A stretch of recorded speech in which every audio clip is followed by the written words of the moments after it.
네, 안녕하세요. 월요일 날 아침 여러분들을 찾아뵙게 되는 정신과 의사 이광민입니다. 찾아뵙고 있는이죠. 찾아뵙게 되는이라기보다는 저도 수동태를 많이 쓰는 것 같은 경향이 있어서 지금 10시 3분 정도를 지나고 있고요. 이제 완연히 가을이죠.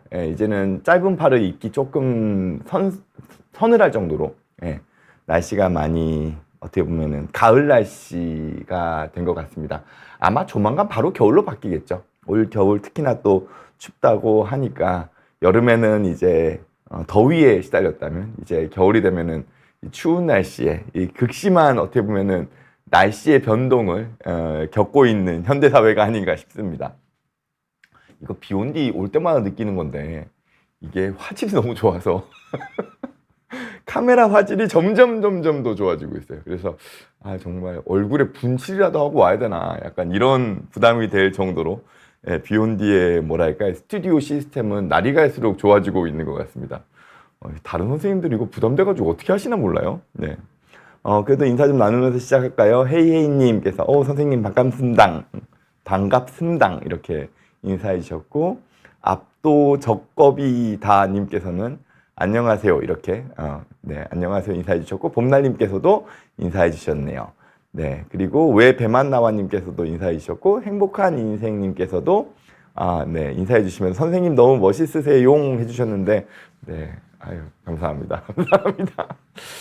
자, 제가 주말 사이에 여러분들 주말에 좀 어떻게 지내셨나요? 지난주에 이제 퐁당퐁당 연휴였고요. 그 국군의 날이 쉬는 바람에 임시공휴일이 되면서 퐁당퐁당 연휴였고, 금요일 날이 이제 일하는 날이었죠. 금요일 날 일하는 날이었지만 어쨌든 지난주에도 휴일이 많았고 이번 주에도 휴일이 있죠. 9일 날이 또 쉬는 날이라 이제 여러분들께서 어떻게 보면은 휴일이 자꾸 껴있으면 일하기가 살짝 더 싫어지는 것 같지 않나요? 사실 저도 약간 그런 경향이 있어서, 헤이헤이님께서 주말에는 집콕 아닙니까 하셨는데, 저도 집안에 주말 사이에 그냥 퍼질러 있었습니다. 진짜 퍼질러 있었습니다. 진짜 오랜만에 이렇게 쉬어도 되나 싶을 정도로 퍼질러 있었는데, 퍼질러 있다 보니까 이게 몸 컨디션이 약간 처진다라는 느낌도 있는 것 같아요. 그래서 이게 무조건 뭐랄까 집콕해서 퍼져 있는 게 건강에 좋은 건 아니구나 라는 거를 좀 느끼는 것 같습니다. 그래서 약간 연휴가 됐을 때 어디 나가서 무언가를 조금은 해야 되나 이런 거에 대한 생각들을 좀 하는 것 같네요. 저도 지금 너무 일상이 단조로워서 한 번은 이제 다이나믹하게 저 스스로를 조금은 몰아붙일 때가 됐나라는 생각이 드는데, 이럴 때 여러분들은 어떻게 하시나요? 다이나믹하게 본인을 좀 몰아붙이고 싶을 때 하시는 거 있으세요? 어떤 분들은 이제 산 좋아하시는 분들은 이제 산 타시죠. 바짝 산을 타시고, 저 같은 경우에는 혼자서 여행, 국내든 국외든, 그러면은 이제 나 혼자서 무언가를 계속 해야 되니까, 그 혼자서 걸어 다니든 어디를 방문을 하든 아니면 맛있는 걸 찾아 먹든, 그렇게 스스로를 좀 몰아붙이게 되는 것 같습니다. 헤이헤이님께서는 주말에 남편에게 나르시시스트에 대해 알려주며 당하지 말라고 가르쳤습니다. 나르시스트들이, 근데 건강한 나르시스트들은 꽤 괜찮아요. 왜냐하면 그거를 나르시스트를 통해서 타인에게 인정받기 위해서 스스로 끊임없이 이렇게 당금질을 하거든요. 근데 문제는 병적인 나르시스트들이 문제죠. 그 사람은 자기 혼자서 당금질을 할 수 없으니 자꾸 타인을 이용해요. 착취하죠. 여튼 오늘의 주제를 본격적으로 좀 시작을 해보도록 하겠습니다. 오늘의 주제가 여러분들에게 뭐 흥미가 있으셨을지 어떠실지 모르겠습니다만, 지금 제가 지난번에 종교 이야기를 좀 가져왔잖아요. 근데 오늘도 그 종교 이야기의 약간의 연장선상에 있는 이야기라고 보시면 될 것 같습니다. 갑자기 제가 왜 이 종교에 꽂혔냐? 제가 최근에 그 3프로 TV를 나왔거든요. 근데 3프로 TV에서 요즘 종교 시리즈들을 하고 있더라고요. 이거 비욘드에서 이런 얘기 해도 되겠죠? 뭐 어찌됐건 뭐 좋은 콘텐츠 좋게 뭐 이야기하는 건 나쁘지 않으니까요. 근데 그 내용을 보면서 조회수가 상당히 잘 나와요. 3프로 TV에서 이게 경제방송이 맞나 싶을 정도로 지금 종교방송이 데이트를 치고 있는데, 막상 우리나라 사람들이 무교가 많아졌지만 제가 지난번 방송에서도 말씀드렸듯 무교가 한 60% 정도로 많아졌지만 우리 민족이 가지고 있는 우리나라 사람들이 가지고 있는 그 마음의 저 깊은 곳에는 우리도 모르게 그 종교적인 거에 대한 신심이라고 얘기해야 되나요? 그런 거에 대한 갈구가 되게 깊다라는 생각들을 많이 해요. 우리 문화적으로도 그렇고요. 오늘 이야기하는 신병이나 뭐 한편으로도 화병 같은 경우에도 우리 안에 가지고 있는 그 정서적인 뭐랄까요? 그 에너지의 강렬함? 이런 것들이 사실 정신적으로 튀어 올라오는 거라고 볼 수 있거든요. 그러다 보니까 막상 종교인은 줄어들었지만 우리가 가지고 있는 종교에 대한 갈증은 더 커진 것 같다? 이런 생각들을 좀 하고 있는 것 같습니다. 특히 현대 문명이 발전할수록, 과학 문명이 발전할수록, 그리고 현대 의학이 발전할수록 자꾸 이 종교적인 부분에 대해 가지고 이걸로 해석되지 않으니까 평화시하는 경향이 있거든요. 근데 다른 마음 한쪽에선, 그러니까 이성이 그걸 지배하고 있다면 우리의 감성적인 영역에서는 그거에 대한 갈구가 있는 셈일 수도 있죠. 그래서 저도 요즘 거기에 대한 걸 좀 생각하는 편이라 이런 주제를 가져오게 되는 것 같습니다. 그래서 오늘의 주제는 신병과 화병입니다. 신병과 화병이 우리나라에만 있는 병일까? 그리고 신병과 화병을 우리가 정신의학에서는 어떤 식으로 바라보나 이런 거에 대한 이야기들을 좀 해보려고 합니다. 이평원님께서도 반갑습니다 인사해 주셨고요. 피렌체님께서도 인사해 주셨고요. 네. 그리고 주한님께서 3% 나온 거 봤습니다. 유익했어요. 인사해 주셨고요. 네. 헤이헤이님은 살기가 어려워지니까 무속인에 대한 관심이 집중되는 걸까요? 라고 하셨는데 저는 약간 이쪽 영역을 이렇게 봅니다. 사실 우리가 정말 최첨단의 시대를 살고 있잖아요. 현대의학도 최첨단의 시대를 살고 있죠. 근데 우리가 정말 괴상망측한 일을 전 국민, 전 세계 사람들이 경험을 했잖아요. 사실 그게 코로나거든요. 그 전까지 우리가 그러니까 우리가 이렇게 바라보지 않았던, 절실하게 다가오지 않았던 그 죽음에 대한 공포를 코로나 시기 때 전 세계 사람들이 다 경험했거든요. 그리고 난 다음에, 그때 당시에야 이제 코로나가 한참 난리던 시기에야 우리가 그거에 대응하느라 신경을 못 쓰는데 코로나가 이제 지나고 나니까 우리가 생각했던 우리의 삶이라는 게 우리가 우리 마음대로 되는 게 아니었구나. 우리 현대의학이나 현대과학만으로 해석되지 않고 해결할 수 없는 영역들이 있구나라는 거를 우리가 어쩔 수 없이 경험하게 된 것 같아요. 그러다 보니까 약간 그 종교적인 부분에 대한 마음들이 좀 더 강해진 게 아닌가? 근데 또 막상 그 코로나 시기를 겪으면서 기존에 있는 종교, 소위 말해서 대표적인 게 이제 개신교죠. 매주 교회를 가야 되는 영역은 뭔가 우리가 그러니까 결국에는 우리가 모이지 못하니까 안 하게 되면서 이제 안 가도 되나? 약간 이런 거에 대한 익숙함이 있었다면, 그것 때문에 이제 무종교인이 늘었다면, 기존의 종교가 아닌 다른 영역에서 우리의 종교적인 마음을 해결하고 싶어하는 본능? 이런 것들이 약간의 그 무속신앙적인 부분으로 관심사가 가기는 하지만 저는 이건 일시적일 거라고 봐요. 일시적일 거라고 봅니다. 또 이 마우스 어디 갔지? 네. 원래는 제가 댓글을 볼 수 있는 마우스가 여기 있다. 있네요. 여기 있네요. 네. 위쪽에 댓글들이 좀 있어서 오랜만에 제가 지난주에 쉬었잖아요. 오랜만에 오니까 제가 이런 시스템들을 약간 새로운 것 같습니다. 유인님께서도 인사해 주셨고 SK님께서는 종교인의 감소는 사실상 표충 종교, 즉 어떤 절차나 예식에 집착하는 껍데기 종교 행위에 질린 사람들이 많아졌다는 뜻이고 심층 종교에 대한 니즈는 여전히 존재한다고 봅니다. 이거 되게 이렇게 고상한 표현을 너무 잘 써주셔서 정확한 것 같아요. 정확하십니다. 네. 표층 종교와 심층 종교를 구분하셔가지고 설명을 해주셨는데, 근데 심층 종교에 대한 니즈는 여전히 있죠. 저 역시도 마찬가지입니다. 저 역시도 그렇거든요. 왜 배만나와님께서는 화병 때문에 매일 먹는 건 해결책인가요? 라고 하셨는데, 뭐 먹는 걸로 해결책을 일정 부분, 그러니까 화병을 먹는 걸로 일정 부분 해결할 수 있다 그러면은 도움이 되겠죠. 근데 왜 배만나와님께서는 만약에 매일 먹는 걸로 해결을 하시면은 배가 나올 테니까 또 스트레스를 화병만큼 받지 않으실까요? 네. 왜 배만나와님께서 많이 드셨네요. 댓글에다가 어제 저녁 11시에 참다가 뭐 엄청 과자랑 이런 거 먹었는데 기분이 좋아지시긴 하신 거죠. 저도 어제 삼시세끼를 진짜 탄수화물 뭐 왕창으로 삼시세끼를 다 채워 넣은 것 같네요. 그것도 먹는 것도 삶의 엄청난 즐거움이죠. 그것도 진짜 놓치기 힘듭니다. 그래서 다이어트를 하려고 하는 사람들이 이 마음이 강팍해진다? 예민해질 수밖에 없는 이유가 그런 데 있는 거겠죠. 네, 소크라테스 사촌님께서도 인사해 주셨고, 월드 쿠키님께서도 인사해 주셨습니다. 로즈님께서도 인사해 주셨네요. 네, 오늘 이야기 계속 지속해 보도록 하겠습니다. 자, 요즘 우리 주변에 신병과 화병이 있나요? 여러분들 어떠세요? 신병과 화병 이야기는 정말 많이 들었죠. 그리고 특히 화병이라 그러면은, 마치 우리 어머님 세대들이 가지고 있는 약간 뭐라 그럴까요? 그 시대의 병 같은 느낌마저 있죠.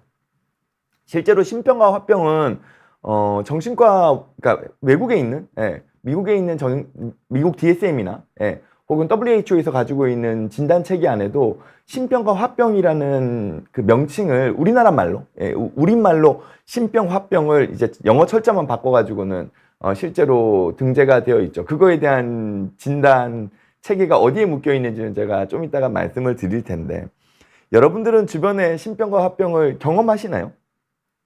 아까 전에 왜 배만나와님께서는 화병이 있다라고 말씀하셨는데, 화병을 어떤 식으로 경험하시나요?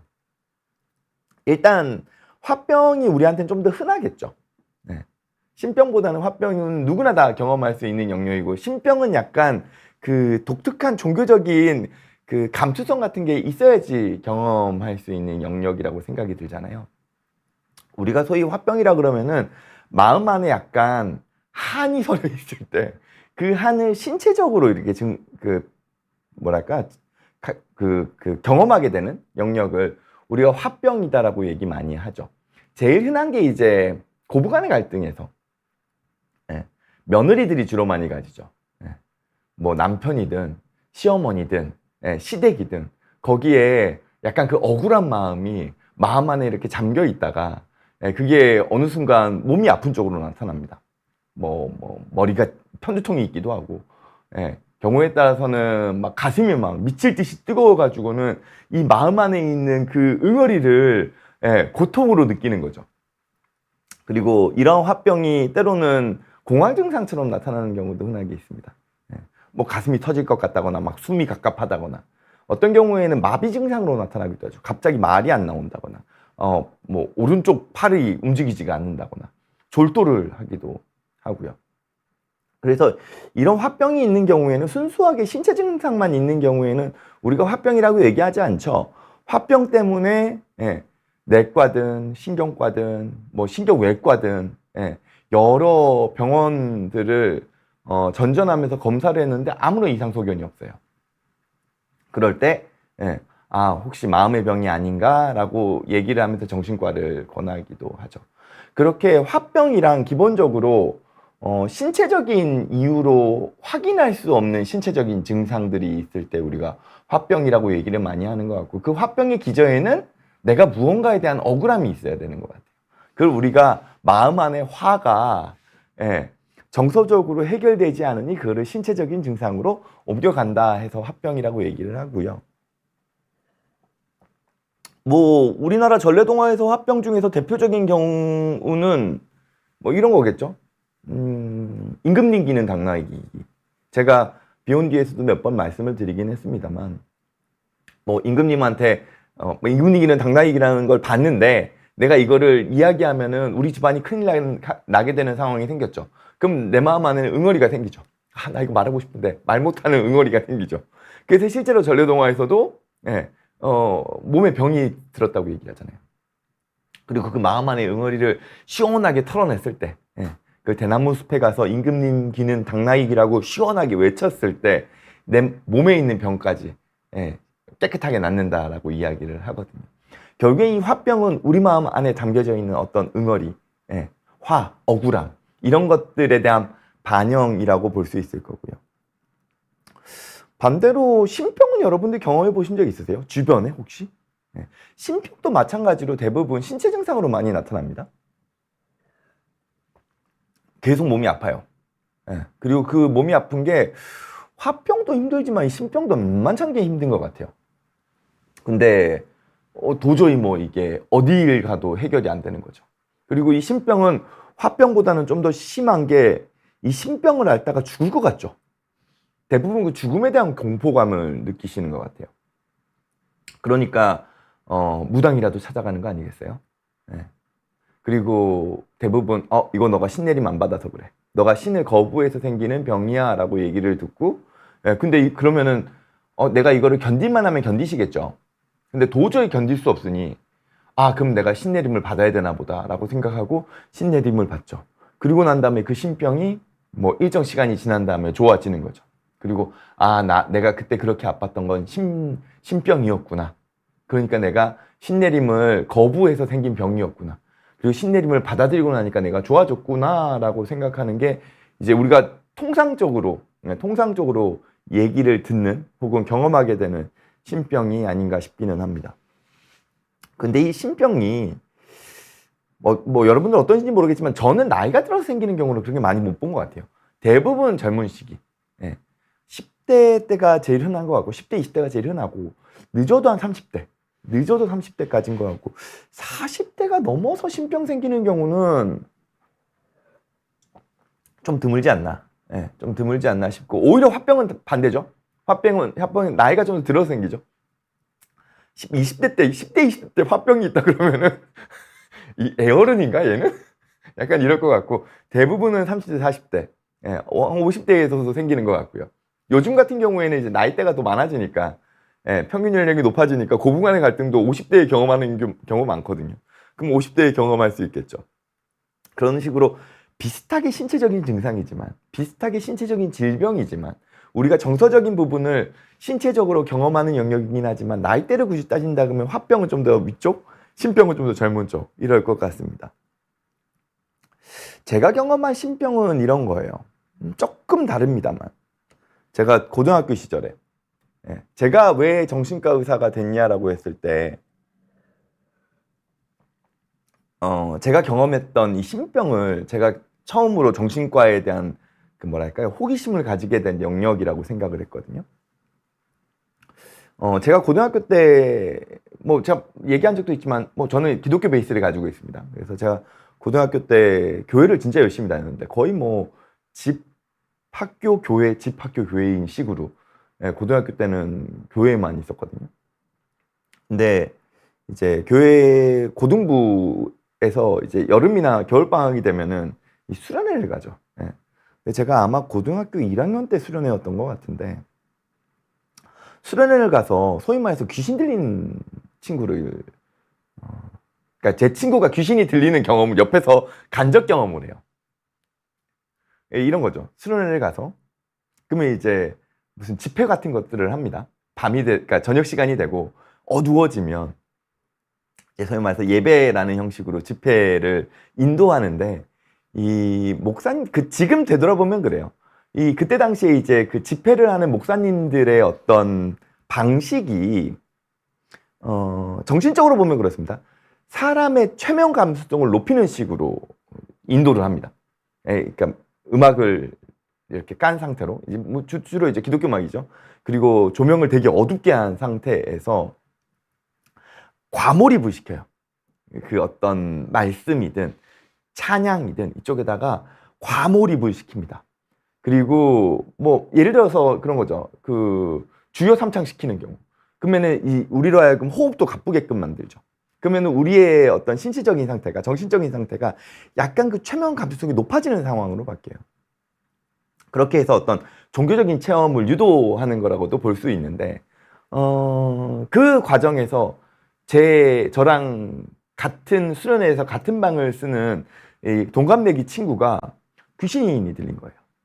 이게 소위 말해서 종교 체험이 부정적인 방향으로 튕겨나간 거죠. 그러니까 이제 종교적인 상황으로 온전히 받아들이면은 이제 소위 말해서 뭐 방언을 한다거나 혹은 어떤 그 종교와 관련된 환상을 본다거나 이런 식으로 종교 체험이 이루어질 텐데 이 반대 방향으로 쳐버리면 이 귀신 들린 식으로 나타나는데 이제 실제 이 친구가 어땠냐면은 기억을 하나도 못하는 어떤 빙의 상태로 이 예수님에 대한 욕을 계속 하고 다니는 거예요. 주변 사람들한테. 마치 이렇게 뭐 이렇게 눈 풀린 애처럼. 네, 그러면서 주변 사람들한테 저거 다 가짜라고. 아, 예수님 믿지 말라고. 교회 다니지 말라고. 뭐 이런 얘기를 막 하고 다니는 거예요. 예배 도중에. 네. 그러니까 이제 친구들이 다 놀란 거죠. 목사님한테 이야기를 하니까 이제 목사님이 이제 그 친구를 따로 이렇게 데려가서 이제 안수기도를 하는 거죠. 안수기도를 하고 이제 정신을 차리고 그 다음날 이제 멀쩡하게 우리한테 돌아왔는데 이 친구는 그때의 기억을 한 개도 못해요. 네. 그게 제가 있었던 경험이거든요. 이 귀신 들림은 신병이라고 표현해야 될지는 모르겠습니다만 어쨌든 종교와 관련된 아주 강렬한 체험이죠. 근데 이제 느낌이 이제 좀 반대가 되는 거죠. 귀신 들렸다고 얘기를 하면. 근데 그 다음에 제가 느끼는 감정은 어떻겠어요? 고등학교 1학년 때 친구가 귀신 들린 걸 봤어요. 제가 고등학교 1학년 때 한동안 불을 끄고 잠을 못 잤어요. 무서워서. 밤만 되면은 그 친구가 귀신 들린 게 떠오르는 거예요. 그럼 저도 그럴 수 있겠다는 생각이 들죠. 옆에다가 막 성경책을 갖다 놓고 고등학교 때 한동안 십자가 목걸이를 항상 메고 다녔어요. 뭔가 무서워서. 그 종교적인 두려움이죠. 그러다 보니까 제가 정서적으로도 그때는 약간 피폐했던 것 같아요. 근데 그게 더 심해지면 저 역시 또 신병 같은 걸 알았을 수 있겠죠. 혹은 저의 그 친구가, 귀신 들렸던 그 친구는 그 다음에 그냥 뭐 멀쩡하게 회복이 됐어요. 멀쩡하게 완전 100% 회복이 됐어요. 네, 하루 만에. 근데 그 친구가 만약에 거기에 대한 강렬한 경험이 마음 안에 어딘가에 남아서 공포스러움으로 그거를 계속 안고 간다면, 내가 그렇게 위험한 그 빙의가 있었단 말이야? 나한테 그런 귀신이 씌었단 말이야? 이런 것들이 정서적으로 강렬하게 트라우마로 남아버렸다면, 그렇다 그러면 그걸 해결할 수 있는 방법은 종교적인 방법밖에 없죠. 만약에 그것 때문에 고통스러워서 뭐 식음도 전폐하고 잠도 잘 못 자고 몸도 어딘가가 아프고, 그러면 그걸 극복할 수 있는 방법은 본인이 목사가 되는 수밖에 없지 않을까요? 한편으로는 저도 약간 그럴 수 있죠. 옆에서 그런 경험을 하고, 지금이야 제가 정신과 의사니까 그게 종교 체험 중에서도 정신과적으로 어떤 식으로 해석될 수 있겠구나를 지금은 이해하지만, 그때 당시에는 그거를 하나의 엄청난 정신과적인 병으로 봤을 수도 있죠. 제가 어린 나이에. 그게 저로 하여금 정신과 의사의 길을 이끌었을지도 모르죠.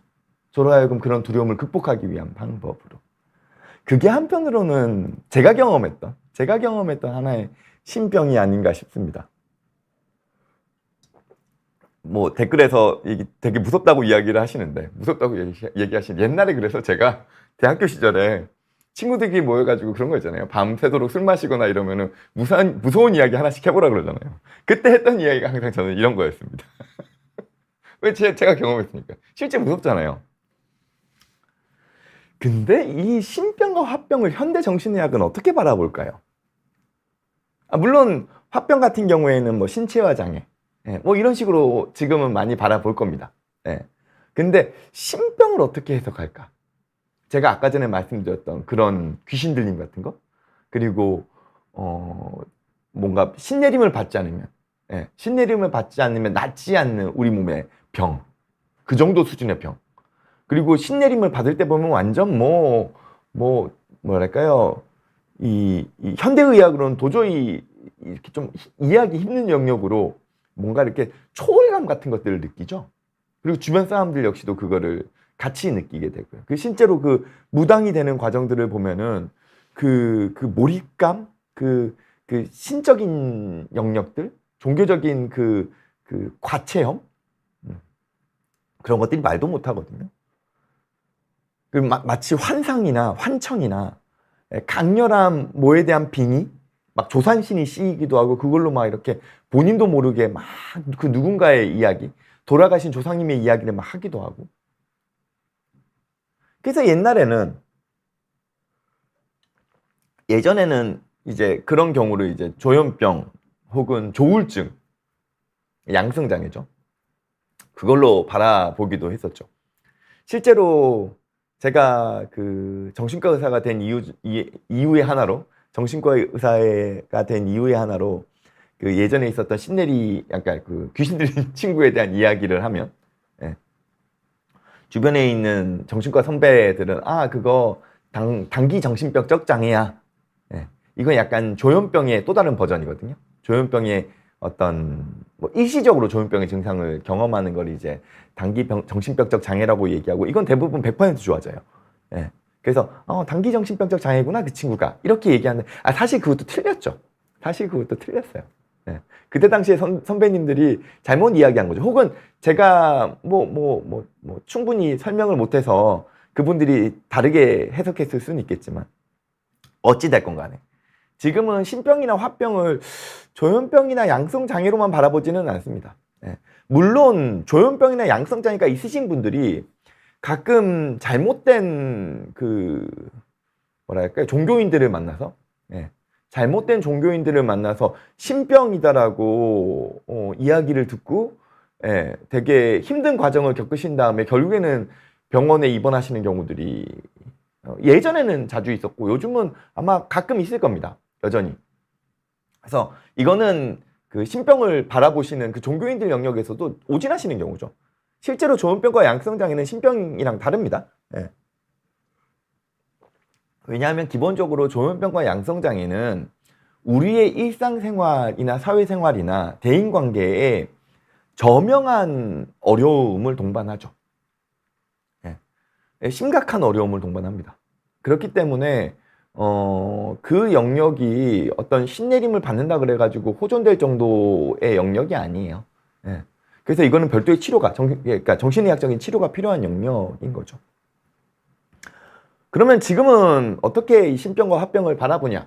예, 화병 같은 경우에는 이제 신체화 증상입니다. 신체화 증상은 우리가 가지고 있는 정서적인 어려움을 신체적으로 경험하는 거예요. 대표적인 게 공황 증상 같은 것들도 그런 거에 하나일 수 있죠. 혹은 편두통, 예, 스트레스성 두통이나, 예, 스트레스성으로 우리가 가지고 있는 여러 가지 신체적인, 예, 증상들을 우리가 신체화 증상이라고 얘기를 하고요. 여기서 좀 더 정신적인 영역이 더 강화되면 우리가 전환장애라고 얘기합니다.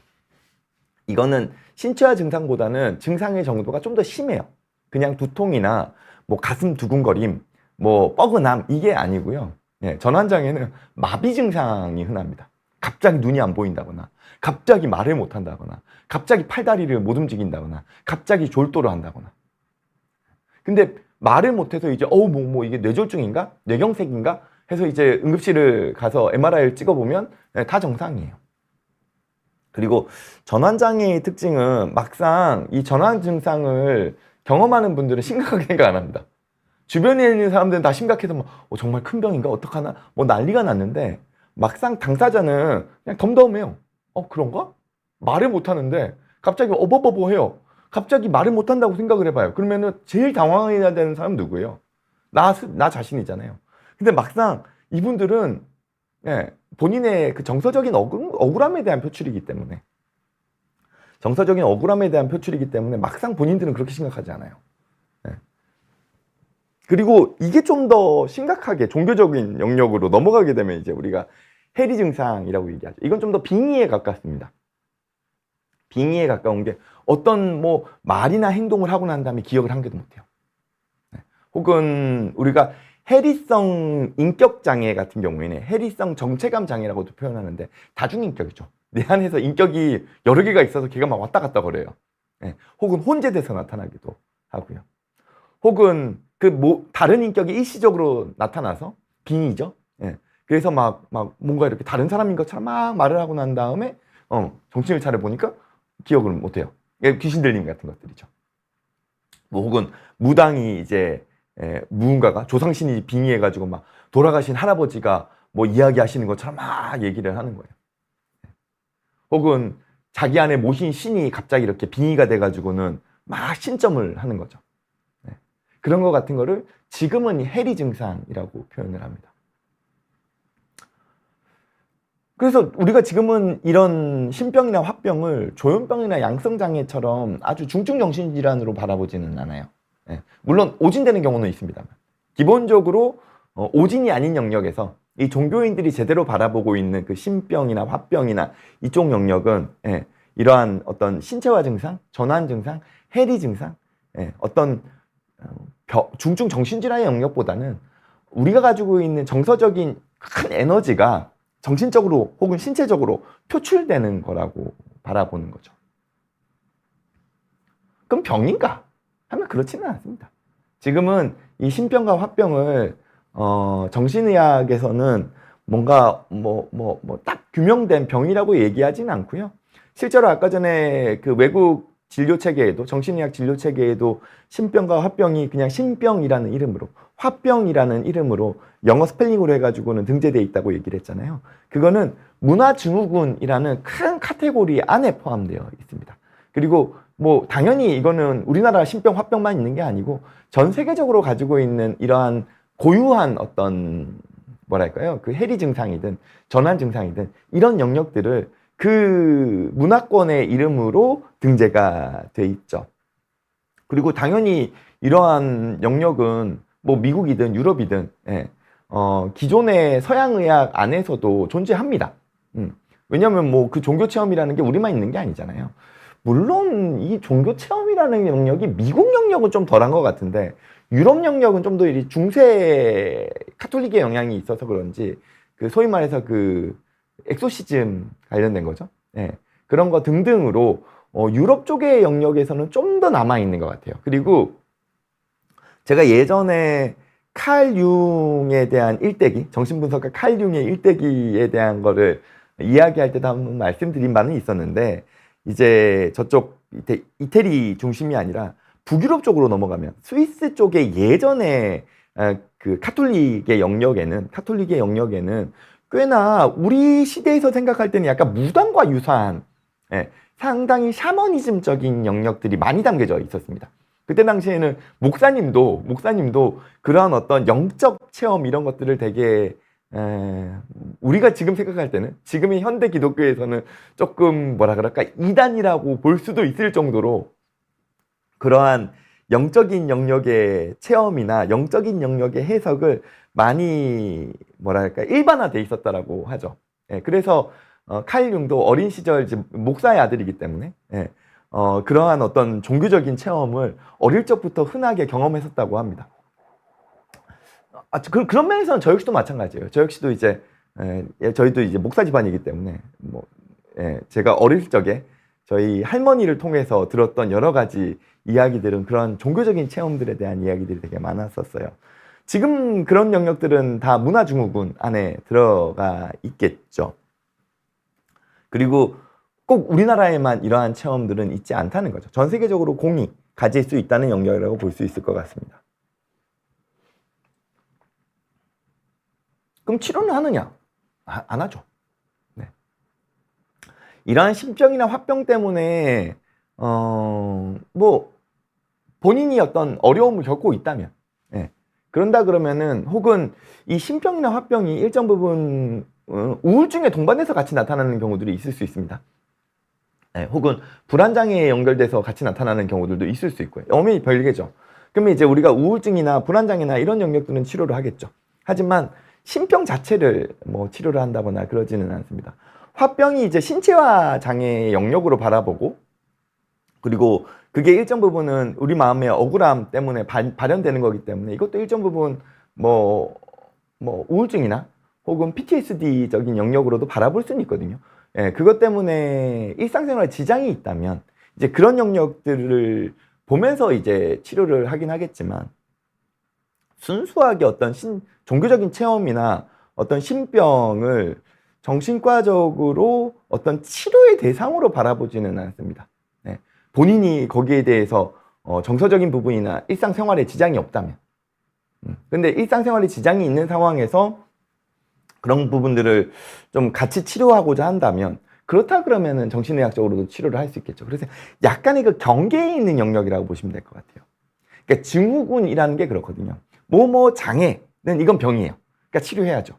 하지만 증후군이라는 얘기는 그 영역 안에서 좀 경한 영역도 있고 우리가 일상생활에 지장이 없는 영역도 있고 좀 심각한 영역도 있을 수 있기 때문에 증후군이라 해서 우리가 다 치료하지는 않고요. 그 영역 안에서 우리의 일상생활이나 뭐 개인 뭐 대인관계나 직업적인 영역에 치명적인 어떤 어려움이 있다면 그렇다 그러면은 우리가 치료적으로 같이 접근할 수도 있겠다. 이렇게 좀 바라보시는 게 맞을 것 같습니다. 그러니까 약간 경계에 있는 영역인 거죠. 그래서 아마 댓글에 뭐 이래저래 여러분들이 생각하시는 이 신병이나 화병에 대한 이야기들이 계속 오가고 있는데 좀 계속 그래도 이야기를 좀 나가 보겠습니다. 그러면은 왜 우리 문화에서 유독 이 신병과 화병이라는 게 있을까? 어떻게 이해하면 좋을까요? 우리 문화적으로 봤을 때. 어떤 분들은 이렇게 설명한 경우도 있습니다. 우리의 민족성에 한이 서려 있어서 혹은 우리가 뭐랄까요? 정서적인 어떤 감정을 억누르고 억압하는 민족성이 있어서 이런 신병이나 화병이 많다라는 이야기가 과거에 있었습니다. 과거에 있었고 그렇게 막 이렇게 해석을 해서 이제 뭐 국제 학술 대회에서 한국에는 이 신병과 화병이라는 고유 어떤 문화 증후군이 있고 이런 문화 증후군을 가지고 있는 배경에는 우리 민족이 가지고 있는 한이나 서러움이나 억울함이나 그리고 그런 것들을 정서적으로 억압하는 민족성이 있어서 그렇다라고 이야기를 했다라는 이야기를 제가 예전에 교수님을 통해 들은 적이 있습니다. 어떻게 생각하세요? 이 해석? 우리 민족성이 한이 많아서 정서적으로 억압하고 그거를 말로 표현하지를 잘 못해서 그렇게 얘기하면 뭔가 우리 민족성이 되게 언어 능력이 떨어지고 정서적으로 되게 불건강한 것 같다는 느낌이 들지 않으세요? 그래서 꼭 저는 그 해석이 맞다고 보지는 않습니다. 오히려 신병과 화병은 우리 민족성에 있어서 우리 누구나 다 가질 수 있는 그 영역이라기보다는 우리나라 사람들 안에서 우리 문화 안에서의 특정 관계 혹은 특정 집단에서 가질 수 있는 특성이지 않을까라는 생각이 들어요. 우리 민족성이라기보다는. 화병은 아까 전에 제가 어떤 경우에 가장 많이 생긴다고 말씀드렸나요? 여러분들은 어떻게 느끼세요? 어떤 관계에서 가장 많이 생기나요? 고부간의 갈등이 대표적이죠. 그 이야기는 지금은 좀 다릅니다만 예전의 며느리들은 시부모님 앞에서 그리고 시댁 안에서 남편 앞에서 하고 싶은 이야기를 충분하게 못하는 환경이 존재했던 거죠. 그 관계 안에서만. 우리 민족성이 아니라. 어떻게 시어머니 앞에서 어떻게 시댁 제사를 지내는데 어떻게 아내가 남편 앞에서 약간 이런 게 있잖아요. 그럼 어떻게 돼요? 그걸 당하는 입장에서는 내가 하고 싶은 이야기를 밖으로 표출 못하죠. 그러니까 안으로 삼키게 되잖아요. 그러니까 그 관계에서만 억울함이 표출되는 거예요. 그게 화병으로 나타나는 걸 수 있겠죠. 신병이라는 거는 저는 사실은 이게 정서적으로 억압된 어떤 우리나라 민족이 가지고 있는 어떤 제한된 어떤 감각이라기보다는 오히려 그 우리나라의 샤머니즘 상황을 보면은 뭐 너무 다채롭잖아요. 다이나믹하죠. 기본적으로 그 환경을 만드는 것부터 뭐 색깔도 화려하게 신당 이런 데 가보면은 뭐 엄청 화려하잖아요. 그리고 그 파묘 보셨는지 모르겠지만 거기서 보면은 뭐 북치고 깽과리 치고 하는 걸 보면은 뭐 소리도 다채롭죠. 그리고 거기서 표출되는 그 정서적인 그 감각도 우리의 어떤 감각을 오감을 그리고 표현할 수 있는 모든 그 감정의 영역들이 다 표출되잖아요. 그렇기 때문에 이거는 신병의 영역을 꼭 어떤 정서적인 억압? 네. 정서적인 억제? 이걸로만 표현하는 거는 너무 좀 한 면만 보는 게 아닌가? 이런 생각이 듭니다. 오히려 우리가 가지고 있는 억울함이나 뭐 우리나라 정서가 가지고 있는 있는지 모르겠습니다만, 그게 진짜 실제 하는지 모르겠습니다만, 우리가 가지고 있는 정서적인 어려움을 어떻게 보면은 문화적으로 더 다양한 방식으로 표출하는 풍요로움, 문화적인 풍요로움의 하나의 영역, 이럴 수도 있지 않을까? 꼭 부정적으로 바라볼 필요는 저는 없다라고 보거든요. 그리고 그걸 되게 미개하다라고 바라보는 건 더 아닌 것 같고요. 네. 아직도 우리 주변에 보면은 특히 뭐 최근에는 이 샤머니즘에 대한 게 뭐 방송에서도 많이 주목을 받았죠. 또 젊은 층 사이에서 뭐 타로, 신점 이런 거 뭐 유행한다고 하잖아요. 그러니까 꼭 저거를 부정적으로만 볼 건 아니라고 저는 생각을 합니다. 지금도 뭐 신병과 화병 일정 영역에서는 계속되고 있겠죠. 물론 예전처럼 꼭 뭐 며느리 안에서만 생기는 건 아니라고 생각합니다. 요즘은 오히려 시어머니들이 더 정서적으로 억울함이 억눌려 있을 수 있죠. 시어머니들이 더 함부로 말을 못하는 수가 많기 때문에 시어머니들 사이에서 오히려 화병이 많지 않을까? 왜냐면은 지금의 시어머니 세대는 위에 세대한테는 억누려고 밑 세대한테도 치이잖아요. 그러니까 오히려 지금의 시어머니 세대에는 화병이 계속될 수 있고 신병도 여전히 남아있을 수 있겠죠. 그리고 그게 종교적으로 다양한 식으로, 예, 그리고 문화적으로 다양한 식으로 지금 우리에게도 의미가 있다라고 볼 수 있습니다. 그리고 신병과 화병이든 제가 느끼는 건 이런 겁니다. 결국에는 저는 신병과 화병을 뭘로 좀 바라보느냐. 아이고야, 이걸로 이렇게 되구나. 네. 저는 약간 살아내기 위한 병이라고 봅니다. 좀 아이러니하죠. 신병이든 화병이든 이 신병과 화병이 있으신 분들은 다 죽을 것 같은 경험들을 한다라고 이야기하거든요. 물론 신병이 좀 더 강하긴 합니다만 화병도 신체적으로 느끼는 거기 때문에, 그리고 신체적으로 큰 병이라고 생각하는 경우들이 많아요. 네. 근데 마음 안에 어떤 에너지가 이렇게 병을 만들어낸 거죠. 근데 이 병의 의미는 뭐냐는 거죠. 화병과 신병이 정말 죽기 위한 병이냐 하면 그렇진 않죠. 화병은 내가 이게 너무 답답해서 억울해서 내가 살자니 이렇게 해서 표출해야겠어 하고 표출하는 게 화병이잖아요. 신병이라면 마음 안에 뭐가 서려 있는지 모르겠습니다. 마음 안에 어떤 에너지가 있는 거죠. 그 갈등이 있는 걸 거예요. 우리가 무의식적인 갈등, 무의식적인 그 갈등의 에너지가 막 쌓여 있어요. 그리고 그걸 어떻게 해서든지 표출하지 않으면 죽을 것 같은 거예요. 그래서 살기 위해 신내림을 받죠. 화병도 살기 위해서 갑자기 말문이 안 트이고 벙어리가 되고 마비 증상이 오고 쓰러지고 막 죽을 것 같이 아프고, 그럼 결국에는 신병과 화병은 살기 위해 생기는 병이에요. 내가 살아내자니,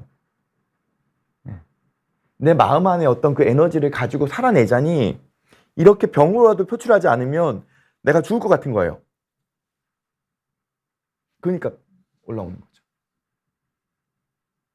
그렇다면 이 신병과 화병을 다루는 방향도, 뭐 치료라고 표현하는 게 맞는지 모르겠습니다만, 그 돌보는 방향도 결국엔 우리가 살아내기 위한 쪽으로 가는 게 맞는 거죠. 이 사람이 살기 위해서는 이렇게 해야 될 것 같아요 같은 거죠. 화병이라면 그런 거죠. 예전에는 명절 때마다 이 화병 전환장애로 응급실에 오시는 분들이 있었어요. 제가 레지던트 때까지만 해도 있었어요. 요즘이야 좀 드물겠지만 제가 레지던트 때까지만 하더라도 명절날 갑자기 며느리가 졸도해가지고 뭐 말문이 막혀가지고 벙어리가 돼서 마비가 돼서 응급실로 찾아오고 검사인데 다 정상이라 정신과로 의뢰되는 경우들이 있었어요. 그러면 이 전환장애예요. 화병이죠. 그러면 가족들 불러다 놓고 얘기해요. 얼마나 시댁에서 시달렸으면, 그리고 남편이 얼마나 그거를 받아주지 않았으면 이해해주지 않았으면, 위로해주지 않았으면 이렇게 병이 생기겠습니까? 혼내는 거죠. 제가 요즘 이혼 승려 캠프에서 혼내듯이 남편을 불러다 놓고 혼내요. 백이라도 하나 사주라고. 백화점 데려가서 쇼핑이라도 한번 시켜주라고. 그럼 좋아져요. 내가 오죽 답답하면 그러겠어요. 신병도 마찬가지죠. 근데 가끔 이제 이런 거를 꾀병으로 몰고 간다거나 혹은 신내림을 받아서는 삶을 살아가기 힘든 상황이에요. 그런 분들이 있어요. 이 무당의 삶이, 그리고 이 소위 말해서 무속신앙의 삶이 그렇게 쉽지 않거든요. 근데 누가 보더라도 신내림을 받아서 삶을 살아갈 수 있는 환경이 아니에요. 이 사람이 가지고 있는 환경이. 이 사람이 가지고 있는 사람됨이 신내림을 통해서 해결할 수 있는 상황은 아닐 수 있어요. 이건 보면 알아요. 환경을 보면 알죠. 근데 그런 경우에 신내림을 강요한다면 그 신내림 이후에 결말이 진짜 비극적으로 끝나는 경우들이 있어요. 제가 그것이 알고 싶다에서도 몇 번 다룬 적이 있습니다. 그렇다 그러면 이거는 이 사람을 살아가도록 만드는 해결책이 아니죠. 그런 경우라 그러면은 신내림이 정답이 아닌 경우가 있어요. 실제로 저한테는 신병 때문에 오시는 분들이 있어요. 고민되는 거죠. 신내림 받으라고 하는데 받아야 될까요? 저랑 같이 고민하시는 경우도 있어요. 그리고 실제로 신내림 받으신 분도 있어요. 그리고 난 다음에 저한테도 진료를 꾸준하게 계속 오시는 분들이 있어요. 왜냐하면 본인이 받은 신내림을 내 안에서 정서적으로 또 어떻게 감당해야 될지에 대한 거를 정신과 의사랑 상의하는 거죠. 같이 고민하는 거죠. 제가 일정 부분 도움을 드리기도 하고요. 그리고 그분은 이제 신내림 받은 이후의 삶을 또 사회적으로 잘 살아가기 위해 가지고 저랑 같이 고민해요. 그리고 그분은 제가 보기에도 신내림 받으신 이후에도 인생을 사실만 하다. 신내림 받을 수 있죠. 물론 요즘 신내림도 비용이 적지 않아요. 예전에도 적지 않았겠지만 지금도 적지 않습니다. 이제 그런 걸 감당할 수 있고 그 이후에도 이제 본인의 어떤 그 신내림 이후의 어떤 사회적인 상황들을 잘 운용해 나갈 수 있는 어느 정도의 내공이 있어야 되겠죠. 근데 그런 게 안 돼 있는 사람이라면 신내림 받자는 거에 대해서 저도 약간 좀 조심하시라고 말씀드릴 것 같아요. 마찬가지인 거죠. 그러니까 결국에는 우리가 신내림이 신병이든 화병이든 우리가 삶을 살아가기 위한 방향으로 고민하는 게 맞겠죠. 예를 들어서 아까 전에 귀신 들린 제 친구가 있었다고 봐요. 근데 그거를 주변에서 너는 성직자의 길을 가야 돼. 신학대학을 무조건 가야 돼. 라고 누군가가 이렇게 압박한다면 그게 맞는 경우도 있겠지만 그 누군가에게는 폭력일 수 있죠. 실제로 제 주변에 저한테 오시는 분들 중에서도 이런 경우들이 있어요. 젊은 시절에 암에 걸린 거예요. 근데 그거를 종교적으로 해석하는 거죠. 너 교회 열심히 안 나가서 그래. 너가 목사가 돼야 되는데 목사의 길을 안 가서 그래. 그게 맞는 경우도 있을 겁니다. 하지만 그걸 감당할 수 없는 사람에게 그거를 강요한다면 그건 폭력이죠. 그건 오히려 상황을 더 비극적으로 만들 수 있습니다. 그 누군가의 삶을 비극적으로 만들 수 있다는 점은 우리가 유의해야겠죠. 그래서 결국에는 이런 것들도 우리가 살아내기 위한 그 무언가가 아닐까. 이런 생각을 하고 그 돌봄도 우리가 살아내기 위한 쪽으로 가야 된다고 생각을 합니다. 자, 그래서 여러분들 댓글 조금 보고 이야기를 계속 나가볼까요? 아니, 오늘 끝났죠? 제가 오늘 왜 이러지? 너무 쉬어서 그런가? 왜 배만나원님께서는 원장님 질문이 한 가지 있는데요. 요즘 MZ시대 분들은 화병이 걸리지 않을 정도로 하고 싶은 대로 시원하게 내지르고 편하게 사는 것 같은데 요즘 MZ세대 분들도 화병이 있을까요? 근데 MZ세대라고 다 자기가 하고 싶은 이야기 다 시원하게 하고 사는 건 아닌 것 같습니다. 제가 제 책 이럴 때 이야기하죠. 쓸데없는 걱정으로 준비된 체력이 소진되었습니다. 라는 제 책에서도 이야기를 했지만 요즘 젊은 세대에서 더 불안이 많아가지고 본인이 하고 싶은 이야기를 못하는 친구들이 많아요. 사회 불안증은 더 많아진 것 같습니다. 양극단으로 바뀐 거죠. 왜냐하면 공통적으로 그 양극단으로 갔다는 건 우리가 다 어떤 그 사회 불안이라는 게 있어요. 그 사회 불안에 대해 가지고 한쪽 측면은 무시하고 그냥 세게 나가는 거고, 다른 한쪽은 그걸 그냥 안고 못하는 거예요. 그게 한쪽은 너무 자기 멋대로 가는 방향처럼 보일 수 있고, 한쪽은 이런 것도 어떻게 못해 라는 식으로 갈 수도 있는 거죠. 그래서 이 모두가 다 이 사회 불안이라는 거에 대한 반응이잖아요. 그게 좀 더 신체적으로 나타날 수 있다 그러면 화병으로 갈 수 있겠죠. SK님께서는 어느 날 갑자기 천국 방언을 한다거나 기도를 통해 하나님께 응답을 받았다고 하는 건 조현병일 가능성도 있나요? 라고 하시는데, 이게 만약에 일시적으로 있고, 그 다음에는 뭐 또 자기의 일상생활 잘 하신다. 한다 그러면 그냥 종교 체험이에요. 근데 이게 계속돼요. 계속되는데 그 내용의 방향이 본인의 삶에 도움이 안 돼요. 사람들을 되게 두려워하고, 그리고 뭐 혼자서 막 이상한 걸 만들어내고, 그리고 혼자서 무언가를 막 주장하는데 그게 사회적으로나 타인에게 방해가 되고 뭔가 이렇게 위화감을 조성해요. 불편하게 만들어요. 그리고 그 누군가로 하여금 이상한 방향으로 현혹되게 만들어요. 부정적인 방향으로. 뭐 예를 들어서 뭐 내가 재림예수라고 한다거나, 뭐 휴가가 와서 우리가 전부가 다 뭐 재산을 다 뭐 어디다가 뭐 하고 우리가 뭘 해야 된다거나, 사회적으로 올바르지 않은 방향으로 튀어나간다면, 그리고 그게 지속된다면, 그렇다 그러면 이거는 그런 상황이라면 이거를 하나의 어떤 정신과적인 질병으로 바라볼 수 있죠. 한편으로는 그런 종교적인 체험이나 종교적인 신념도 어떤 망상이나 환청의 방향으로 볼 수 있는 거예요. 정신과 질병이라는 건 어디까지나 그 사회 문화적인 영역을 포괄하고 있습니다. 그걸 다 가지고 이제 바라보고 있어요. 그렇기 때문에 이러한 어떤 종교 체험이 사회적으로 용납될 수 있는 영역 안에 다 포함된다 그러면은, 그리고 그 사람이 그걸 통해 가지고 그 종교적인 활동이든 사회적인 영역 안에서 이렇게 생존이 가능하다면, 그렇다 그러면 그 증상이 아무리 강렬하다 그러더라도 우리가 정신과적인 질병으로 보지 않습니다. 왜냐면 사회적으로 용납되니까요. 좀 민감할 수도 있는데 게임 중독도 마찬가지입니다. 게임 중독이라는 영역도 우리 사회가 게임에 대해 가지고 아무런 문제가 없어요. 그렇다 그러면은 뭐 그걸 질병의 영역으로 볼 필요가 없죠. 그냥 일부 아주 극소수의 사람들만 그냥 그것 때문에 문제가 생기는 거예요. 뭐 그건 어떤 영역이나 마찬가지죠. 뭐 공부도 중독이 너무 되면은 그 병일 수 있어요. 식음을 전폐하고 몸에 병이 생길 정도 공부만 한다고 해봐요. 병이죠. 그러니까 아주 극소수잖아요. 그러니까 우리가 질병 영역이라고 만들지 않는 거예요. 근데 우리가 가지고 있는 게임 중독이 만약에 사회적으로 문제가 될 영역들이 사회 문화적으로 동반된다면, 그렇다 그러면 그런 질병 체계 안에 들어올 여지가 생기는 거예요. 그래서 지금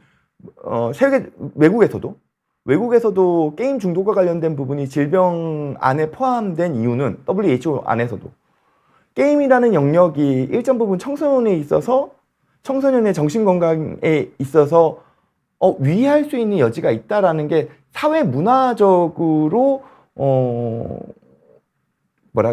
그 영역들이 우려되기 때문에 게임 중독이라는 걸 질병 영역 안에 집어넣으려고 하는 시도가 있는 거잖아요. 우리나라 안에서도 마찬가지죠.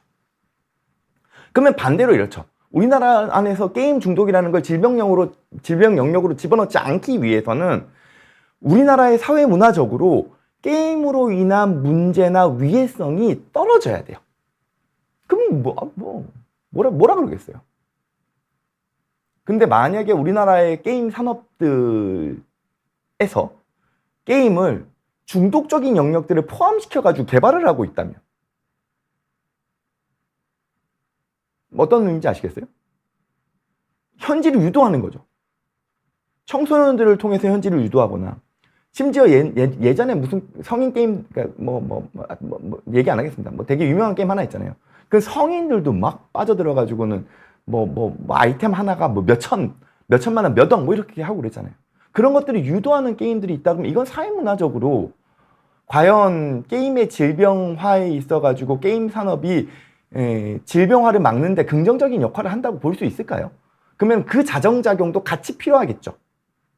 게임 중독은 뭐 말도 안 됩니다만 주장할 게 아니라.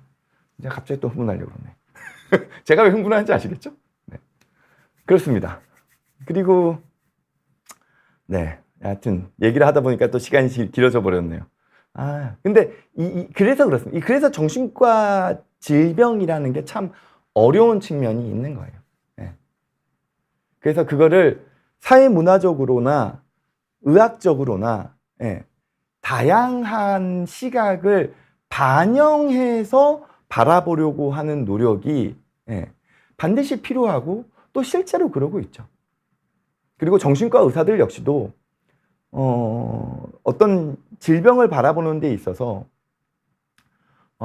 특정 영역을 꼭 질병의 영역으로 이렇게 막 낙인을 찍으려고 하는 시도를 상당히 경계하려고 노력을 하는 거죠.